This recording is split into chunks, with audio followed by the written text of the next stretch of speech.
It's easy to live in the Heritage or St. Vincent's and think of the area as historic. However, there was a time when homes like the one behind me were some of the most modern homes ever made.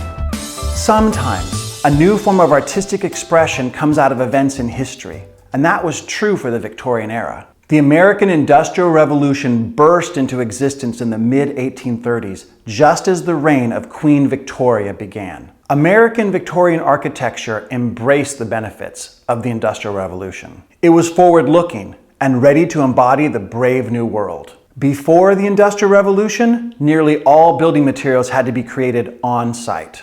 If a builder needed wood shingles for a roof, he would have to make them. This wasn't an easy task. There might not even be a supplier for lumber in the area. For the first time in history, the Industrial Revolution brought a vast array of different building materials. Railroads made these building materials available in nearly every part of America. Builders no longer had to make roof shingles. In fact, there were so many different types of shingles available, and at such great prices, builders were using roof shingles to cover entire houses. The Industrial Revolution opened many new possibilities for architecture, and Victorian builders were not shy about flaunting their new style. Victorian homes were built to showcase the best the new industrial age could provide. Imitation designs were popular. There were techniques for creating fake wood grain and fake marble finishes. There was even a man named Thomas Crapper who was credited with the invention of the pull chain toilet. It's interesting that we call it a toilet. You'd think they would name it after him.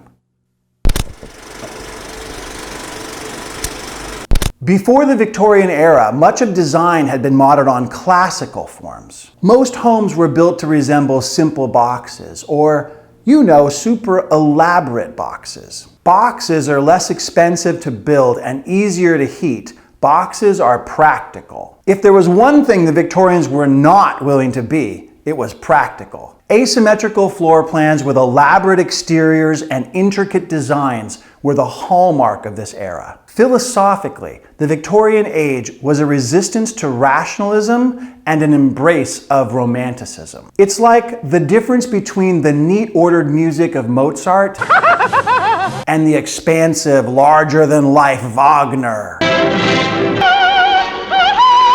In Victorian architecture, we see more details, materials, colors, textures, and styles. These homes are bolder and probably weirder than anything that came before them. We look back on Victorian homes as historic. We see them as old-fashioned. But to understand them, we must remember that to the people of the Victorian age, these homes were the most modern homes to ever exist. They were absolutely the new fandangled thing. The early Victorian aesthetic looked away from classical design and instead looked to reinterpret medieval forms. Early Victorian styles had their roots in medieval architecture. Later Victorian styles became more and more elaborate. In other videos, I'll go into the different styles of Victorian architecture. As we will see, not everybody was in love with the new fandangled thing. Many people were starting to think of the vast array of factory products as cheap junk. As the Queen Anne became the most modern American home of all time, it also fell out of fashion for something a bit more old-fashioned. And we'll talk about that in upcoming videos too. If you have a part of the Victorian story you want to share, I would love to hear from you in the comments section. A few years ago, I started reaching out to neighbors to help with various issues relating to our historic homes. As I took notes and spoke with local experts, I began to think about how I could best share what I know. The result has become VallejoHistorichomesSupport.com. The website is a video blog series that's meant to encourage local preservation and increase our enjoyment of living in historic Vallejo. It's been a tremendous labor of love, and I'm excited to share it with you. I'm Chris Jacobson, a local Vallejo realtor, and I love our historic homes. Your comments and questions are important to me. Tell me about your Victorian home. I read every comment, and I hope to hear from you there.